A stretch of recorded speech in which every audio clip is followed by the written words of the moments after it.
Hey, it is great to be with you one last morning. Everyone awake? Awesome. I'm so happy that my wife gets to join me up on stage. This is the first time we've ever shared the stage speaking. So give us a little bit of grace. Is that okay? Awesome. Give her some love. This morning, if you weren't able to make Lauren's baptism, I wanted to show you a little clip that we took there. It was amazing. It was really warm outside. It felt like 70 degrees. But here it is. In the name of the Father, the Son, and the Holy Spirit.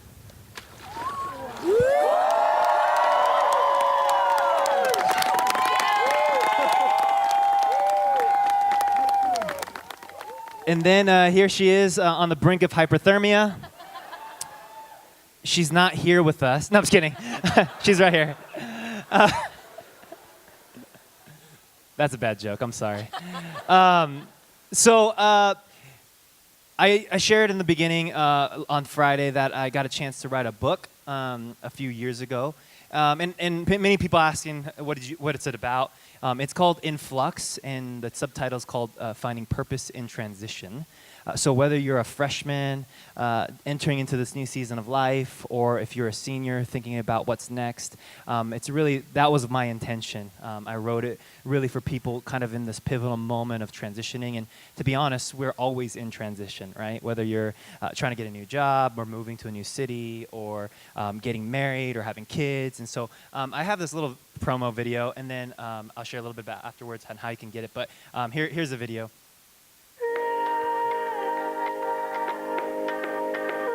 Are we there yet? That familiar question, perhaps you remember asking it during a never-ending road trip across the country, or when you're engaged to your fiancé and the wedding planning days lost their luster, and you thought to yourself, it would just be easier to go to Vegas and elope. Or maybe you just couldn't wait to have a more fulfilling job, get to the right weight, own a home, or take a year off. We've all been there, haven't we? That proverbial state of uncertainty and unknown, eager for the next steps in life, hovering in a fragile state our mind, body, and souls enter into when we don't know where we're heading.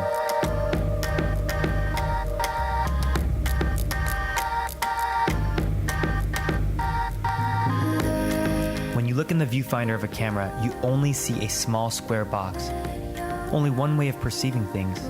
When you can take a step back from the viewfinder, the scope of sight is so much more vast.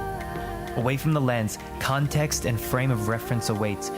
We need to see transitions from a wider, more dynamic point of view, not from the viewfinder that discomfort often brings. That's what this book is all about, shifting our perspective when we are in the state of flux. This is a guide to finding purpose in transition.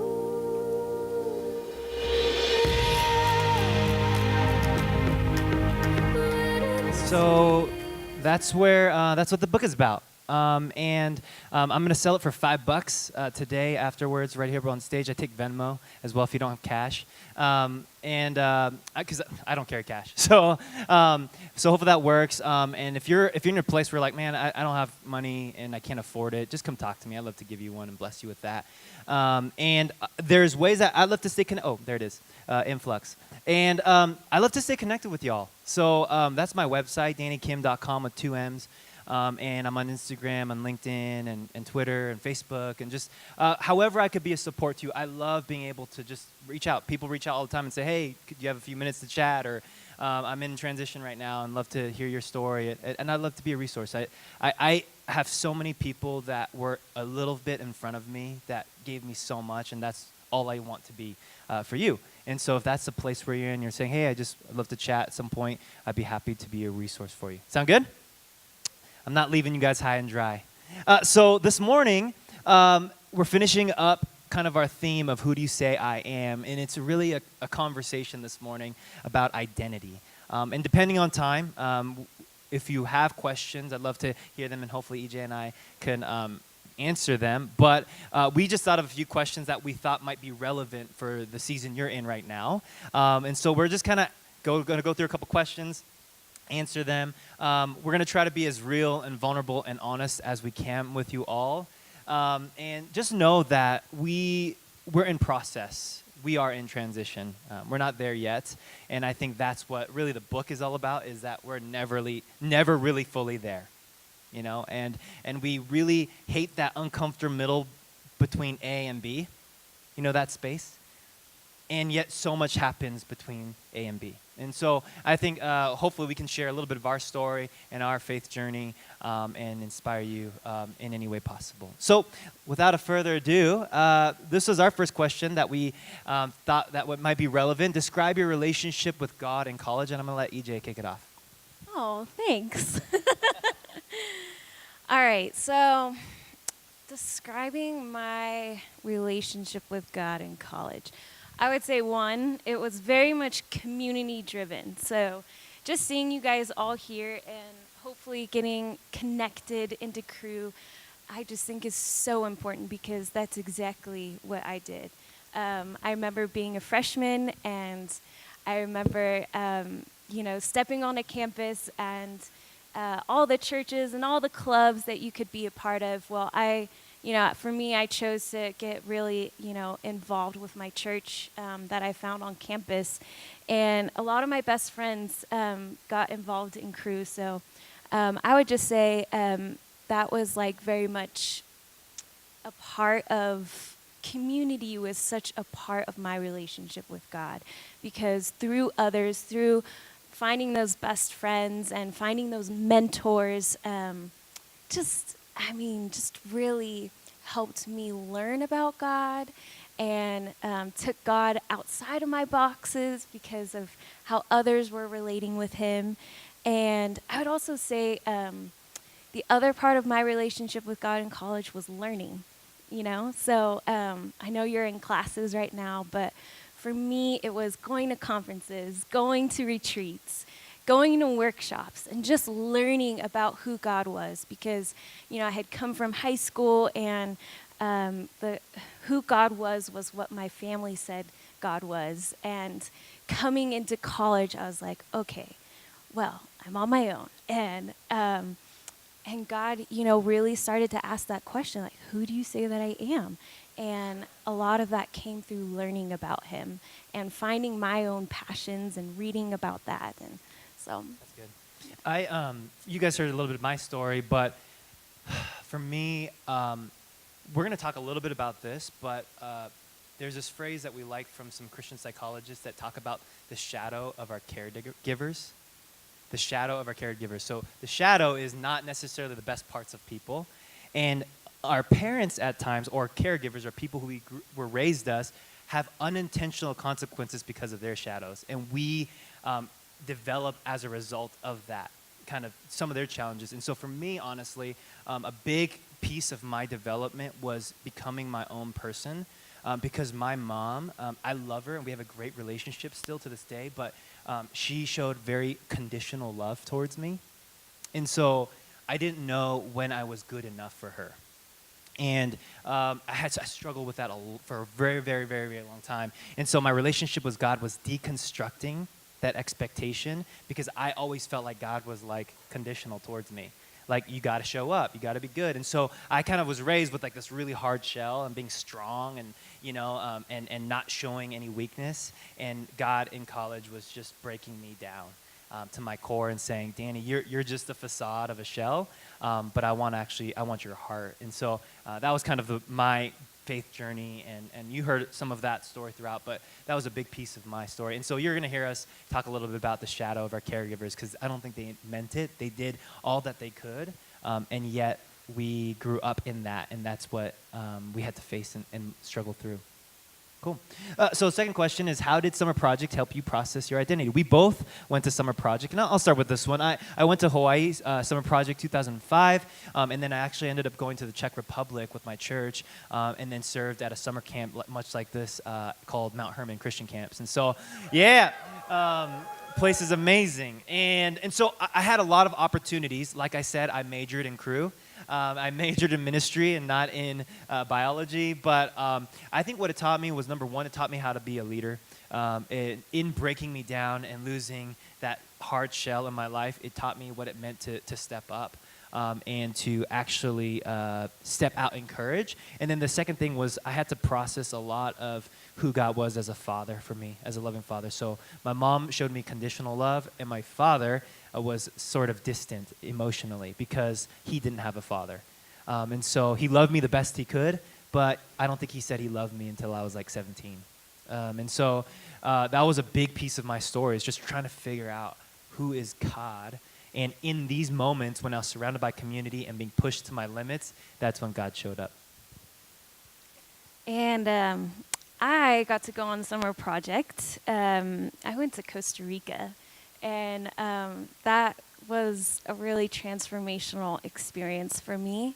I had minored in Spanish, and so I was like, you know what?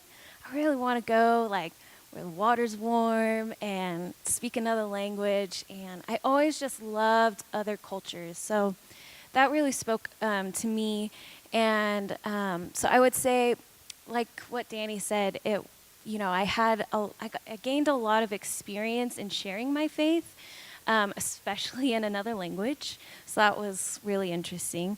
I also gained a lot of like this faith courage, and then I would say one of the unique things that happened was whenever you travel is just experiencing the other. And what I mean by that is like I know who God is, but then when I go to another place, like I get to see through the other person, like who God is to them. And it kind of just breaks him out of those boxes that I like to control and put him in, you know?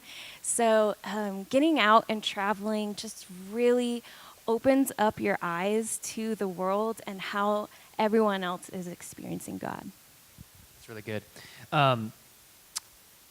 Next question. What were the shackles you encountered in college? Babe, I'll let you take that Yay. first. Actually, I was really excited about this one because I really like the vulnerable, deep, like hard questions. Okay, so She came up with this question, by the way. Yeah, this is being real with you guys. The shackles that I encountered in college. Wow. Okay. So I would say I grew up very much a tomboy. So very much like just guys were my friends, and I did all the guys stuff. I don't know, just being outside. Wait, how many guys? Oh. I'm just kidding. You knew this. We're going to talk about this later. No, I'm just kidding. And you know what? I remember this really hard conversation that my college pastor had with me, and he was like, I know you like hanging out with the dudes, but when you get older, you're gonna need women in your life. And he's like, I really like you to start, building intentional friendships with women. And I'll tell you, that was really hard. I went through a lot of hurt in high school and even through college. Some of my best friends, it was just really hard learning how to trust women because I had been hurt so bad. And so those were kind of my shackles of like learning to trust women, because I really felt that calling from God to love your neighbor. And it was so easy for me to get along with guys, but I had avoided these like wonderful relationships that I now have with women. That's really good. Thanks. For me, there were lots of shackles, and I think I just want to let you all know that just because I'm like speaking here this weekend doesn't mean I still don't have shackles that hold me back from experiencing and knowing God. And I think in college, even as I was flourishing in ministry and really striving to like lead and be a leader, one of the main shackles that I had was I was trying to find attention and affection in all the wrong places. And for me, it's the opposite of VJ. It was women. It was girls. I struggled with pornography for many years through that season, and it wasn't until after college that I actually saw a counselor and started getting help. And I'd probably dated a girl every year in my college years, and I realized at first I was like, oh, because I like the attention, it's cool, or whatever. But I actually realized that it was because I was deeply wounded by my mom. And I needed love. I wanted to love. But I was looking at all the wrong places. And so the shackles that I carried was finding love and wanting that attention and affection. And so then God was able to really reveal that to me through some intentional counseling. And that's a big part of our story. Going to counseling was probably the best thing I ever did in my 20s. And so if you are on that fence, and the way we grew up was therapy was really taboo in my home, because you're like, oh, if you have God, then why do you need therapy, And it's tough, because if you have a heart issue, you go to a doctor, right? Or whatever. If you have some sort of physical issue, but if you have an emotional issue, you go to a therapist because they're trained to help you through that. And so we actually did pre-engagement counseling. Before we got engaged, we had counseling together. That's how messed up we were.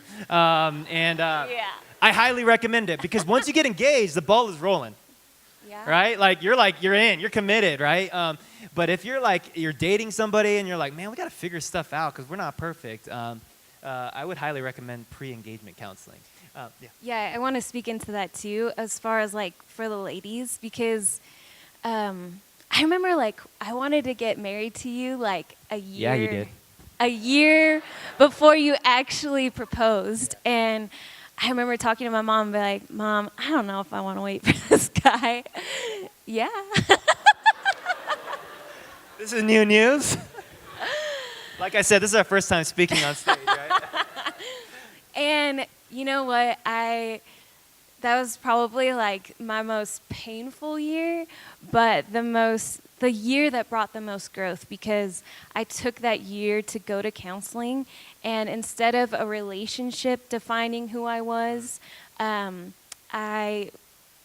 just some people, the therapists are able to travel with you and go with you to those places that are extremely painful, but I think that we all need to get to in order to really define that identity for us and not let our relationships define who we are. So, yeah. Yeah, and I would even recommend in this season right now, if you have D group leaders or discipleship mentors, that's an amazing resource to start with, and maybe that's all you need, but we want to let you know that there's other resources out there that I would highly, highly, highly, highly, highly recommend. Actually, one of my mentors right after college encouraged me to go to counseling, and he said he would pay for the first few sessions for me, and so that was really important, and that's what caused us to pump the brakes a little bit in a relationship and say, we need to become healthy before we can be in a relationship and make a healthy relationship. Does it make sense? It takes two to make a relationship work, and if we're both codependent on each other, which is kind of our backgrounds with our families, then it won't work out. And so that was a really big piece. Let's talk a little bit about after college. So what was it like after graduating college? And you want to start there, or do you want me to go? You can go. All right, I'll start. Yeah. Number one, your career path. Oh, let me say this, a couple different things. Your major does not determine your final destination. Yeah, oh, okay. I like it. Just get a degree and then figure out what you need to get. Because sometimes you're already halfway down the path, okay? So for me, I studied biology. I got an MDiv. Now I'm studying psychology. My path has been all over the place. Our callings are not a straight path. And if anyone tells you that it is, they're lying. Okay? So our career is not, it winds and it meanders, and sometimes we take U-turns. And here's the thing, though. God always uses your story. No matter where you've been, God's going to take that story. So do I regret going to getting my MDiv or studying biology? No. God used all of that in all those seasons, and I have no regrets. And last night I was talking to a couple people during prayer time, and they're saying, Danny, what if I make a mistake? And here's my response to that. You can't make a mistake. Don't worry about the pressure that you feel around you. You can't make a mistake. God says choose, and I'm there with you. I know what you're going to do, but I want you to choose, and I want you to be faithful and trust me in the process. And so that's number one. And number two, I heard this thing from a mentor of mine. after graduating college. He said, in your 20s, you're just trying to figure it out. In your 30s, you're doing that thing you figured out. In 32, I'm turning 33. I just feel like I'm starting my calling. A decade after college, after lots of money being spent on education, right? In your 40s, you're doing it. In your 50s, you're crushing it. In your 60s, you're reinventing and you're teaching it. And I think that is helpful, that kind of breadth of experience, because it takes the pressure off you feeling like you have to figure it out when you're 22.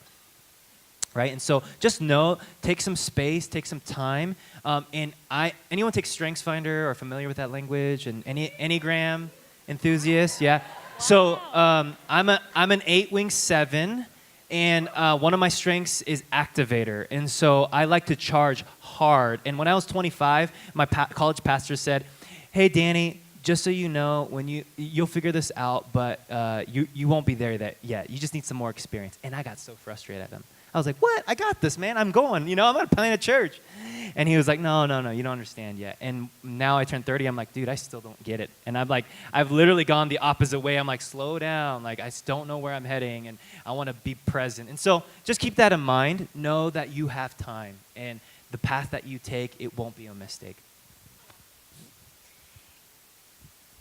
I think for me, after college, something that I experienced and that I saw a lot of my friends experience was this disorientation.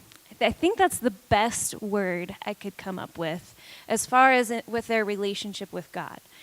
And it wasn't until I think like a year or two ago when I started reading a lot of books by Christian psychologists. There's this guy named James Fowler, and he kind of put this in perspective. So if this is, if you are, going to be graduating in May, I hope that this kind of sticks with you. And so let me tell you a little about James Fowler. He is a Christian psychologist, and he talks about, he has these like stages of faith. And something that's really interesting is he talks about there's stage 3 in which, let's see, it's kind of like when you're a teenager or a young adult, and your faith, like your belief system, is the belief system of your community, of your peers, of the people that are around you. And then what James Fowler says is, as you get into young adulthood, eventually the really tough stage starts to develop, which is stage 4, where you start to learn, hey, like, I don't know if that's actually what I believe, or like, who is really God to me? And you begin to take God out of this like social box, right? And you start to take things out and analyze. And it can be really disorienting, I think, as maybe you move away from community and or away from your church, or you have to go somewhere for a job, and it can be really disorienting. And I really wanted to speak to you about that, because I think that really helps frame just that disorientation that can happen because you start to individualize your faith. And I think I want to add to that. Yeah. God doesn't necessarily only live in the black and white. He also lives in the gray.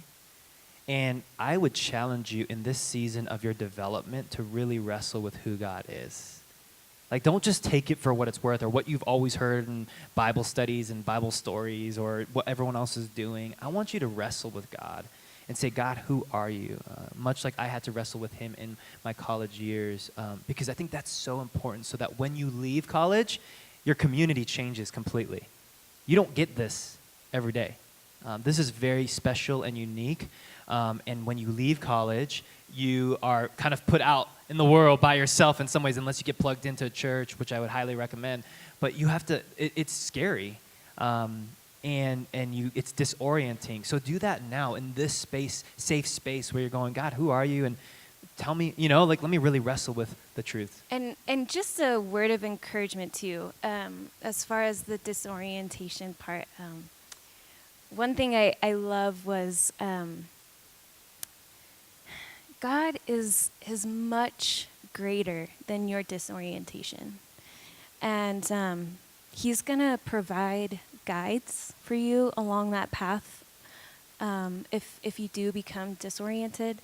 And I think in one of the hymns that we sung is like, no one can pluck me from your hand. And it's like, I hope that just stays with you, that like, no matter what, like, if it is just super, if your faith is just feeling so foggy right now, or you know, in the future, if that happens, like, just know that God's got you, and He's never gonna let you go. He's never gonna let you go. That's good. Remember the shells? Don't forget. Oh, do you want to read this quote? Oh, wait, no. This is the wrong quote. It's not supposed to be there. All right, great. That was from last night. Okay, number 5, how did your relationship with your parents impact your identity? You want to Yeah, start? you get to do that one. Oh, okay. So you heard a little bit about my story. I think for me, I'll never forget, this was probably one of the most hardest conversations I ever had with my mom. I was actually in high school, and my mom, I was really involved in ministry, and I was out and about with friends. And I remember sitting at the dinner table one night, and she was just like berating me for whatever. And she basically said, Danny, like, you will never be a good pastor or a husband if you know, that kind of statement. And man, that has stuck with me for a long time. And as a result, I think that's where my 8 comes out, right? So an A is a commander, a charger, or whatever. And for those of you that don't know what Enneagram is, so an 8 is like really strong and like tenacious and moves forward. And but deep down inside, like, all I want to find is my inner childhood. And I want to be innocent. And I just want to be present.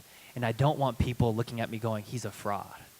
Like, that was my big thing. And so for me, living in the shadow of my mom in some ways, I heard that, and I felt like I had to like defend myself over everything. So EJ can tell you, like, if somebody like thinks I did something wrong, I'll get really upset, right, at work or whatever. And so I'm now beginning to identify when I have these quick impulses and responses, it's because that there was something in my childhood that triggers that response now. And I think it took a long time for me to make those connections. And now when somebody gets mad at me, or somebody like doesn't see me as innocent or whatever, I'm like, okay, I can breathe. I know where that comes from. That's from the shadow of my caretaker. I'm okay, and I'm innocent. And in Christ, I am a son, and I'm okay. And so I think that was a big piece of my parents impacting my relationship with God. Well, I'd have to say I don't have that one figured out yet. Just being honest. Feel like, I mean, we just went and visited my family last weekend, and it's really tough. It's really tough. I had a brother who really struggled with drug addiction, and my parents are just, it's just really hard. It's a hard situation. And so I just letting you guys know I don't have that figured out. But I was thinking about what I say, and I would say I do have developed skills that help me process this out. So for me, taking time, like, away from my friends and from busyness, and taking time to reflect is just really helpful. So I've always been like a writer, so for me it was always journaling. And then I would also say just getting outside. Getting into nature is just like the place, not where I go to avoid things, but it's where I go to gain clarity. It's where I go to gain perspective. It's just a place where that pressure and that weight is taken off, and then I'm able to like deal with my feelings, deal with my thoughts, and yeah, just kind of do that kind of Introspection. yeah. Yeah. That's the word. How you guys doing? Doing okay? Couple questions and then we'll just open it up. Hopefully this has been helpful. It's been therapeutic for us, so thank you.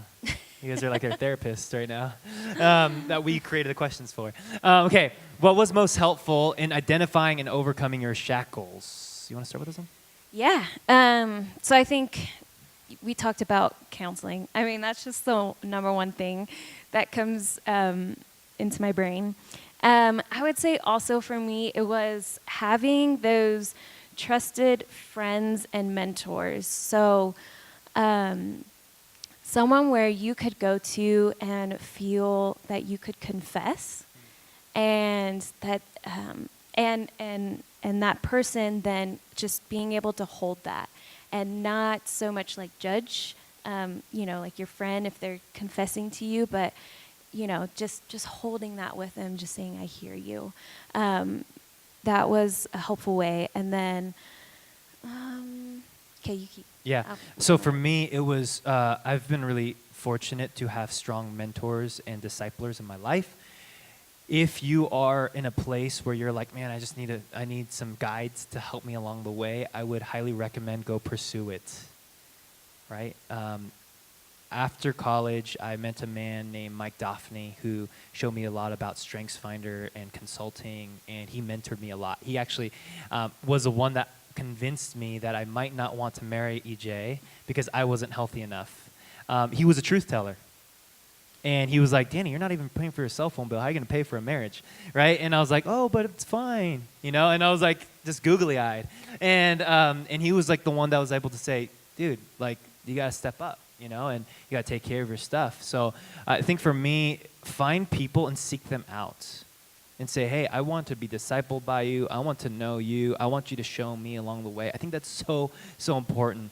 I think that's critical. And then the other thing that we kind of mentioned is I love personality assessments. It's not for everybody, but I think it's really helpful because it shows you different dimensions of human personality, and it shows you both your strengths and then where you go in weakness or when that strength is overused. So for me, I have high communication, and when I get nervous or when I overcompensate, I talk a lot.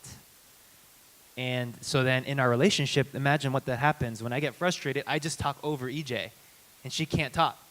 And I just keep talking because I'm trying to like protect myself. And that was huge because then early on in a relationship, we would struggle. And I thought because so check this out, stay with me. My mom gave me conditional love. She would leave me sometimes when she was mad at me. So imagine what that does for me. I get scared, and then I chase after her. Where are you, Mom? Where are you, Mom? So then when we got in a relationship, and EJ's personality is she likes to run away into the woods, right? As she just mentioned. And so when we get in a fight, not really. Not running away. She likes to go be with God and nature, where there's no cell phone service. And she would kind of like, she would need some space because that was the way she would protect herself, and that scared the crap out of me because I was like, you're leaving me. And so like that was huge for me. Yeah, you know that? Yeah, and it's like for me, I didn't know what I was feeling. I was just feeling so much, and my family of origin, they did their best, but they also didn't know how to resolve conflict and how to identify, okay, this is what I'm feeling and why I'm feeling it. So, yeah. So if I were you, back in college, I would be doing some deep introspection of yourself and saying, why do I do what I do? So if you're the type of person that you're like hanging out with friends all the time, 24/7, and then you can't sit by yourself, you may ask yourself, why do I not have the space? Why can't I give myself permission to be by myself? Or if you're the opposite and you're like, I don't want to be around anybody, ask yourself, why do you not want to be around anybody? And is that you trying to protect yourself and preserve yourself? And so really do some deep introspection. Or if it could have been that you were like me, so hurt by community, and a lot of that, I think, for me, it actually was how I kind of compensated was developing just this independence. Like, well, I'm going to be on my own. I didn't look for a mentor for a long time because I was like, I got this. Like, I don't trust anybody else but myself. And so in order to, let go of those shackles, for me, it was laying down my independence. It's really good. So last question that we have, and then love to open it up if you have a couple questions, is how have you remained in the Spirit? I think this is a really important question. And for me, my personality is I don't like to sit still. I'm a very active person. And so I think that everyone has to find and figure out their own way of connecting with God. And my kind of what I've been doing, it's really interesting. So the very thing that I don't like doing, sitting still, is the thing that I've adopted in my own spiritual practice. And so in the mornings, I'll turn on my lavender diffuser. I know, man. It's crazy. And actually, I've been starting to do some more meditation because I think that is like counter to my personality. Like, I like to run and gun, right? And then the other piece for me is I've been, for many, many years, I've been journaling, and I don't write because my handwriting's so bad. So I type, and I type out my prayers, and I don't judge my prayers. I just write. You know how you like start thinking, and you're like, oh, is this a spiritual thing to say? And you're like, should I keep writing this? I don't know. Is someone else going to read it? It's like, no. Just like, and I would actually begin to do like what I like to say, Socratic journaling. So if that's where you just ask yourself questions. So why do you feel this way?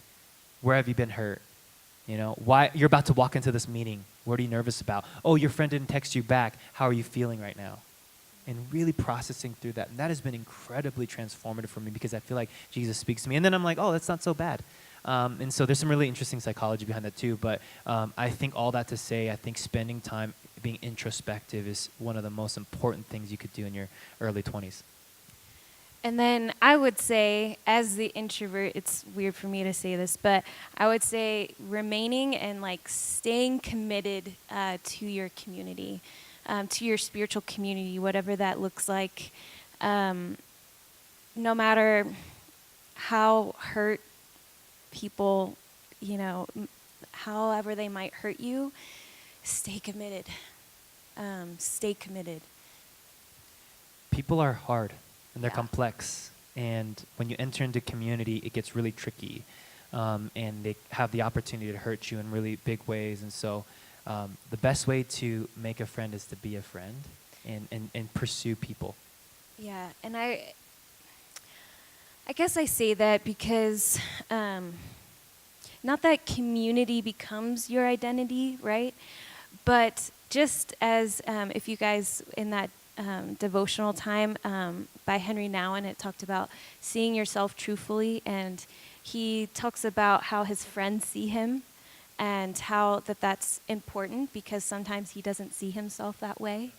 And that's why I really just want to encourage you guys to find those committed friendships, because those people are gonna know you, and they're gonna help you. And when you start to lose sight of who you think you are in God, those people can really come alongside and help you.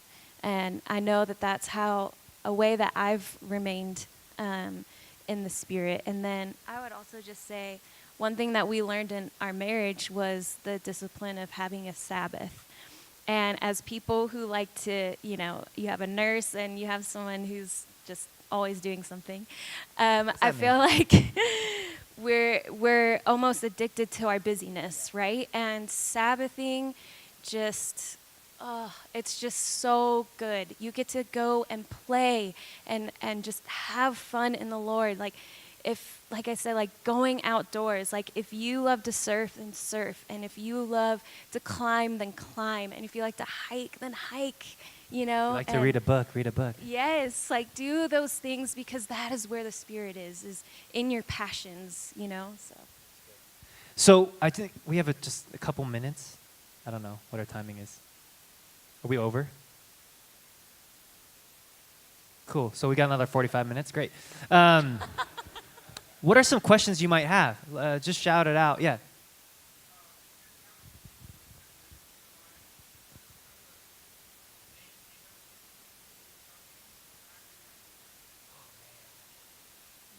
So Number one is identify what transitions you are going through. That's huge because people don't even know they're going through transition.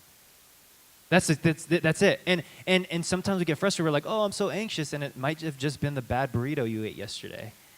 Or it might be because you're about to get married and you're not sure, like you're about to lose a part of your identity, or you're about to reform your identity. Wow. Wow. I need some coffee. It's gonna be a long drive home. I think we'll need to go to counseling. You know what I'm saying though? Like it's a big deal because part of transition is just number one, identifying, and number two, not all transition is. I talk about this in my book, but there's friction, and friction isn't bad. Too much friction is bad, and not enough friction is bad. You know that feeling when you don't have any friction? You need friction to be able to walk from point A to point B. And I talk in my book that you actually need friction to help you move forward. If you have too much, it causes a fire. And so think about that. In your life, you may need friction points to be able to help you propel forward. So that's kind of the major hang-up. Number one is just they don't understand what kind of transitions they're going through. And then number two, they kind of start spinning their wheels, you know? It depends on what kind of personality you are. For me, I like to just like get busier and busier, and I spin multiple plates. And then I get addicted to momentum, and then that causes me from being able to actually address my transition. So depending on your personality type, that's going to play a factor into that. Some people can become slothful and like, you know, lazy. Other people become recluse, you know, or some people become just avoidant. Just depends, you know. So good question. I would also say, as someone who like internally processes, sometimes we get stuck with the preoccupation of the self. So that's why I said like, get outside. Like go do something that like gets you kind of outside of yourself, because I think a lot of times you can just get stuck.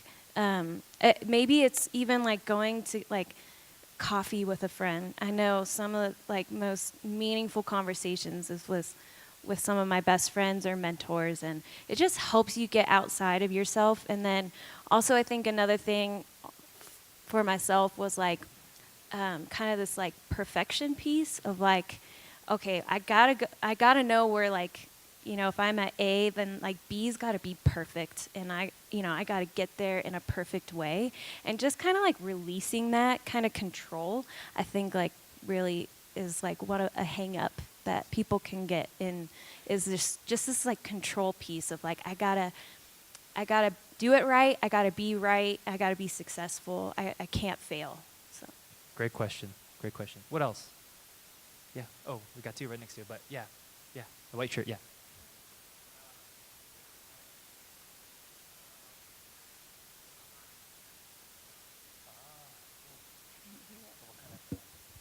What kind of advice would you give to a couple who's trying to reconnect with God and about to get married? The pre-counseling.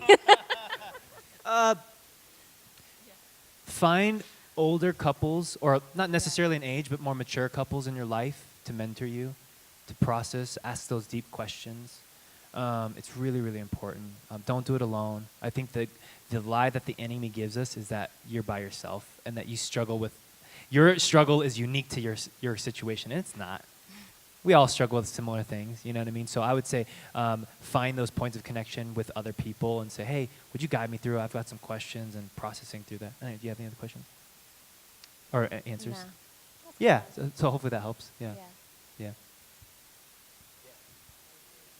How did we meet? Do you want to go with this one? Sure. Yes, I love this question. We met in... She gave me a 1. Yeah. No. So we were in San Diego, because that's where I went to school. I went to San Diego State, and I was interning at my church there that I was really involved in. And Danny comes along with his little bandmates, and they're going to be like our, you know, the people that lead worship at our church. And We were really cool, by the way. yeah.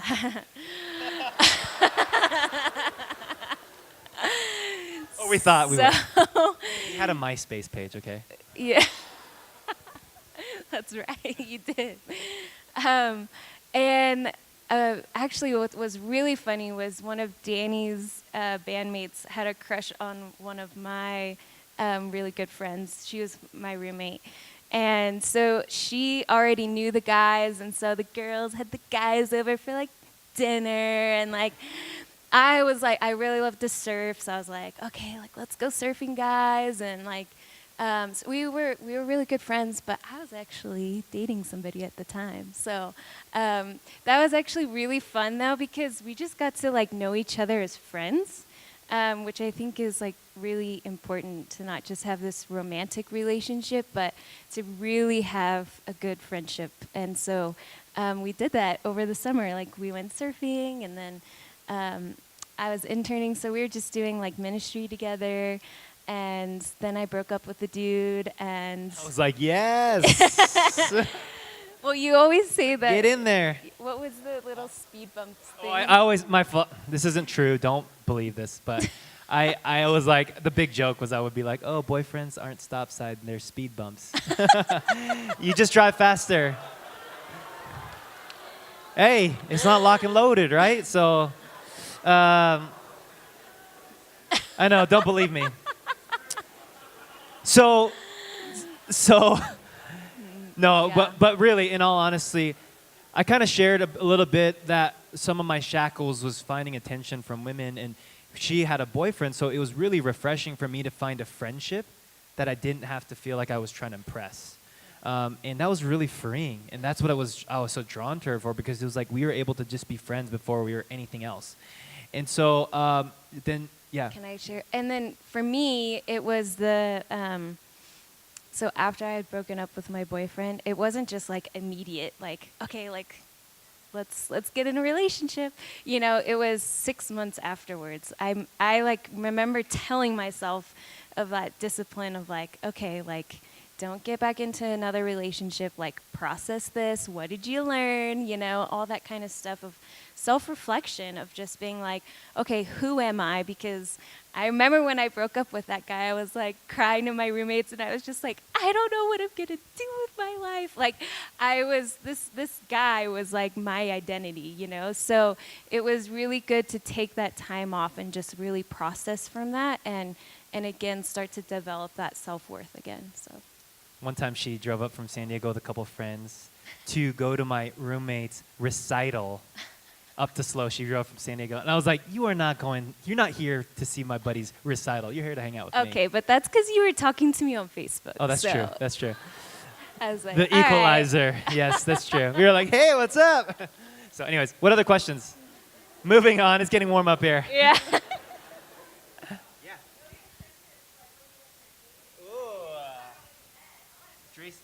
Dating. How do we get into dating?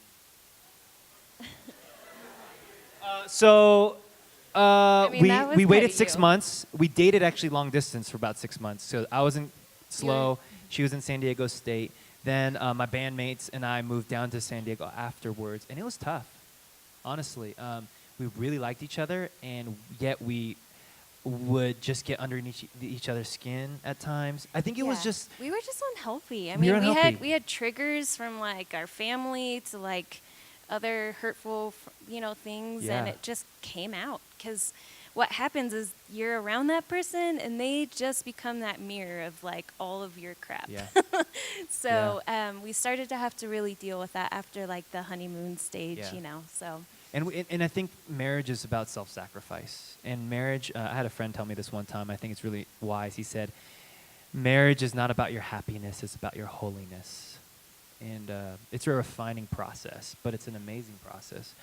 I will also say this, that marriage is not for everybody. So don't feel the pressure that you have to be married. Like that's the next thing to do. Yeah. For us, we actually feel like our calling is not to have kids. And as you can imagine, we're getting into our 30s, and that's an awkward conversation sometimes, because we're like, you're going to regret it. And like, this is our life, and we feel like being parents is a calling. And we don't want to just do it because all our friends are doing it. And so you have to really be intentional with the steps that you take. And we feel like our calling is to be great in our workplaces, and we'd love to maybe adopt or foster one day, but that's not really a plan right now, So it was rough, to be honest. That's why we had to postpone our marriage, our engagement. We postponed our engagement. Then we started going to some counseling. She was going to see a counselor. I was going to see a counselor. We did premarital counseling.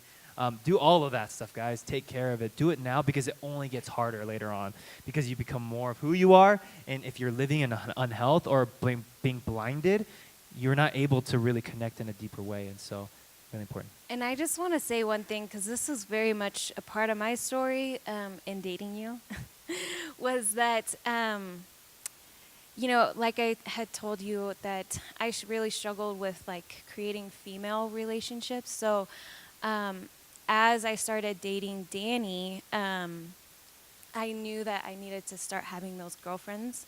But I also became, because, of past relationships, guys having like cheated on you or whatever, like I just had this really like distrust of Danny around women. And so it was really difficult, and I just want to speak into that because that might be something that you encounter. And it would have been really hard for me to have talked to my friends about that because they were girls. So it was really important that I, like Danny said, like we took that year off and I went into counseling to really like dive into like, okay, why am I so untrusting and how can I start trusting Danny? Because, if we're going to be partners in life, like I got to start trusting this guy. So. And then remember how when I feel someone distrusts me, it really hits a trigger. So notice that, like, back and forth, like, she would distrust me, she would say something, and then I would get really fired up because I'm like, I'm innocent. And that was really, really tough in our relationship because, like, we couldn't, we had this back and forth thing. And so, and one other point about that is build friendships with the people of the opposite sex. Deep friendships in appropriate ways. It's so healthy, guys. Not every person needs to be a romantic relationship. And so we see parts of who God is because there is male and female. And we are made in the image of God. And so build deeper friendships, love each other well, and build deep friendships if you're a guy with men and with women, and vice versa for women, and learn who God is through those relationships. Yeah. One thing we would tell our college self.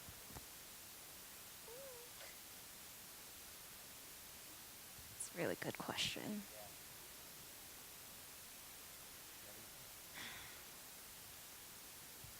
I would just say,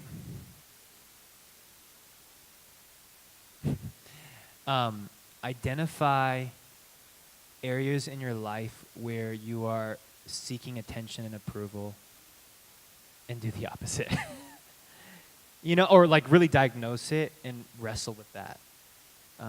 Because I didn't even know why I did half the things I did, and I did a lot of things that were stupid. So, and maybe it wasn't stupid, it was like ministry, but it was like these false motives to get attention and affection and prestige and fame and whatever, and I had all these underlying motives, and just address that and process through that, and I would just be like, dude, you have talent. I'm going to say this to all of you. You have talent. You have a plan. God is going to do great work in and through you, but you need to identify what your false motives are. And that's so huge. Yeah. I would say for me, in college, I had a lot of fear and a lot of anxiety. And so what I would tell myself, back then would be to feel the fear and do it anyway. I think that's a quote that, is to feel the fear.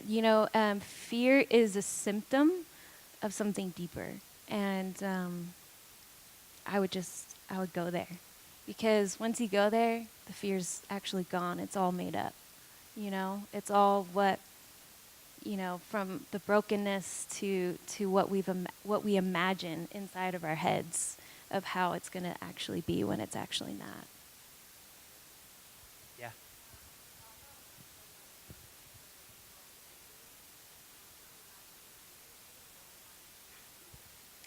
Yes, I definitely go to a Christian counselor. Oh man, just because they go there with Jesus, and it's like that was just my comfort zone of like, okay, well, Jesus has been the person that's never betrayed me. He's never hurt me, like nothing. Like he doesn't even like know how to do that, you know? So like being with a counselor and then them kind of infusing Christ into that healing is just so, it just goes so powerful and so deep because it really goes down into your soul, you know? So. Yeah, and I would say be proactive, not reactive. 90% of counseling is like when I screwed up or something bad happened, go before you need it and say, man, these are some of the things I'm wrestling with. And I'm on and off with counseling right now, but I needed it like every week for a season, you know, just to process through some stuff. And then, honestly, guys, this is a big piece. I didn't tell my parents for a long time that I went to counseling just because it was so taboo in my family. Do it anyways. Figure out how to pay for it. Sometimes you can go to a counselor that's like got a sliding scale and they'll pay, you know, their rates are different or whatever. But I had a lot of fear. I mean, like they didn't. Yeah, my story with my mom, because my parents, I was very blessed in that my parents pretty much paid for me through college. And I remember, you know, like my money wasn't my own. So I had to go to my mom and be like, Mom, I want to go into counseling. And she was like, well, can't you talk to me about those things? And I just remember like my answer was like, no, I can't. And I know that like probably broke her heart, but like it was what I needed to do in order to become an adult. So. Yeah.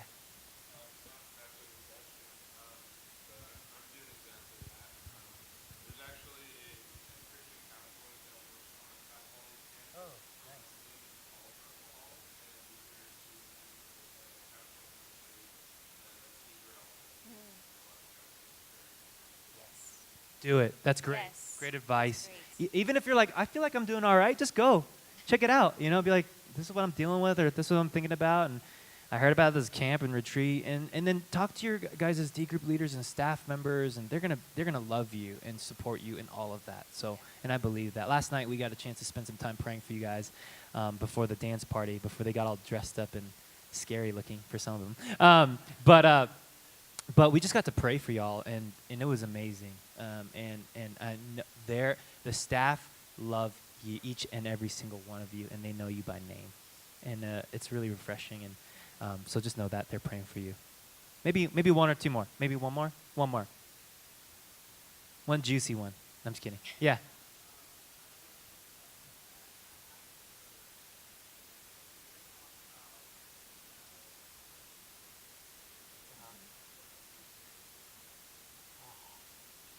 That's a juicy one, man. You nailed it.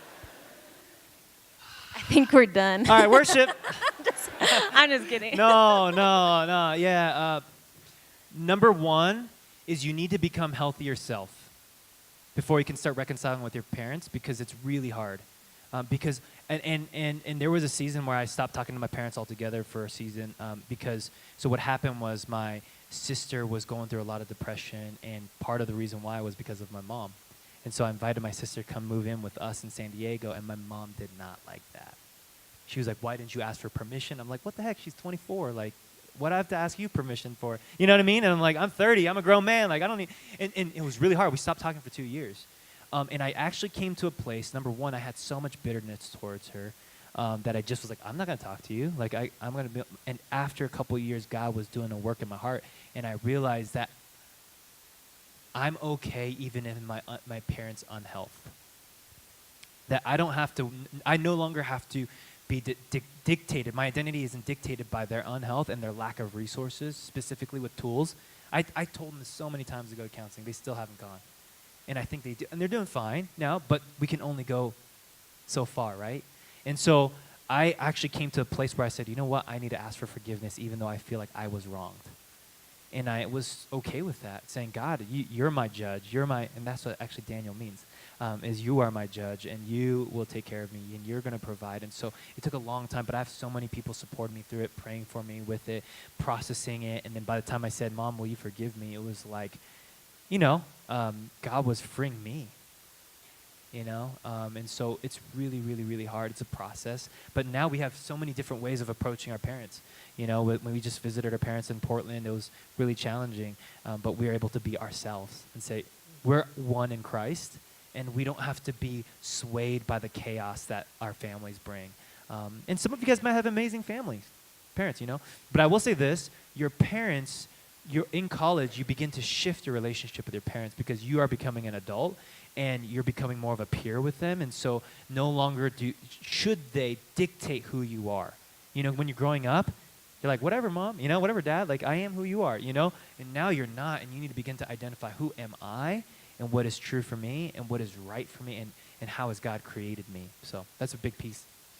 Yeah, I would just say the identity piece is so huge. Like if you guys can really dig into like Enneagram, the Strengths Finders, to really discover like who you are and who God made you to be, it's just so much more freeing to then approach your parents in those hard like conversations and being like, well, I'm still okay. Like they might be having a hard time with it, or it just might be difficult in general, but like at the center, like you're okay.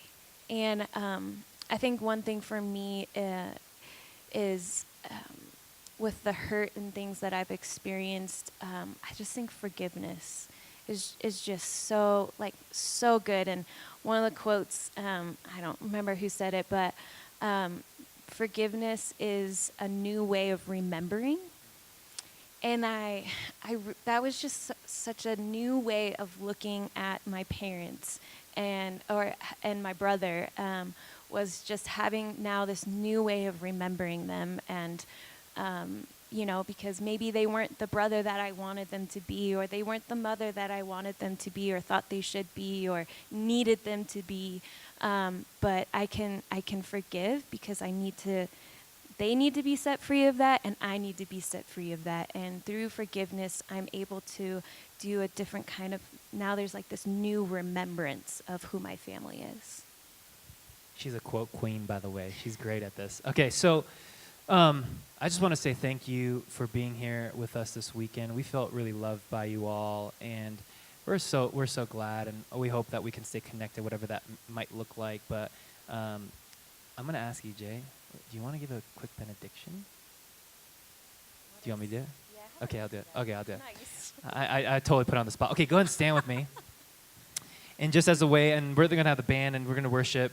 They could come on up, but go ahead and just put your palms out like this, just as a way of receiving. And I just want to give a benediction over you, and then we'll do some worship and got a couple other things. But I just wanted to pray this over you. With the God of hope and peace, fill you with joy, that you might be able to receive his identity for you.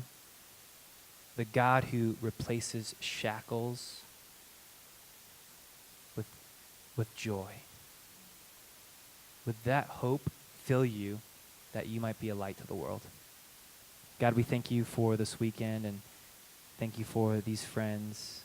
Thank you for the ways in which you have been stirring in our hearts, and for the stories that were shared, and for the work you will continue to do even as we drive back down. I pray that as these students go back down the mountain, that they would not enter into fear, but that they would believe that there is no condemnation for those who are in Christ Jesus. That they would be alive in Christ. They would experience the freedom of the Holy Spirit, and they would find their truest identity in the triune God. Thank you for this weekend. We love you, God, and we give you all the glory and praise. In your name we pray. Amen.